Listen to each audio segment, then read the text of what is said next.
ಪ್ರಭು breaking news. Tej ಪ್ರಭು breaking news. Tej ಪ್ರಭು breaking news ಬರ್ತಾ ಇದೆ, ನೋಡೋಣ ಬನ್ನಿ.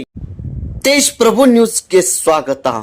ಹುಕ್ಕೇರಿ ತಾಲೂಕಿನ ಅಮ್ಮಿನವಾಮಿ ಗ್ರಾಮದ ರೈತ ಓರ್ವ ಮುಂಜಾನೆ ಕಬ್ಬಿನ ಹೊಲಕ್ಕೆ ನೀರು ಹಾಸಲು ಹೋದಾಗ ವಿದ್ಯುತ್ ತಂತಿ ತಗುಲಿ ಸಾವನ್ನಪ್ಪಿದ ಘಟನೆ ಅಮ್ಮಿನವಾಮಿ ಗ್ರಾಮದಲ್ಲಿ ನಡೆದಿರುತ್ತದೆ.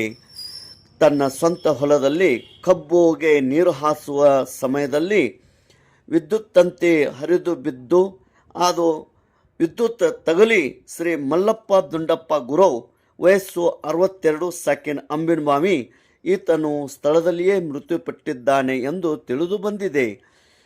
ಮೃತ್ಯು ಮಲ್ಲಪ್ಪ ದುಂಡಪ್ಪ ಗುರವ್ ಈತನಿಗೆ ಹೆಂಡತಿ ಹಾಗೂ 3 ಹೆಣ್ಣು ಮಕ್ಕಳು ಇರುತ್ತಾರೆ.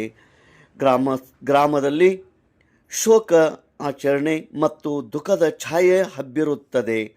ಮಲ್ಲಪ್ಪ ದುಂಡಪ್ಪ ಗುರವ್ ಈತನು ಎಲ್ಲ ಗ್ರಾಮಸ್ಥರಿಗೆ ಮತ್ತು ಎಲ್ಲರಿಗೆ ಮತ್ತು ರೈತರಿಗೆ ಅತಿ ಆತ್ಮೀಯತೆಯಿಂದ ಇರುವಂಥ ಈ ಮಲ್ಲಪ್ಪನ ಸಾವು ಎಲ್ಲರಿಗೆ ದುಃಖದ ಛಾಯೆ ಹಬ್ಬಿರುತ್ತದೆ.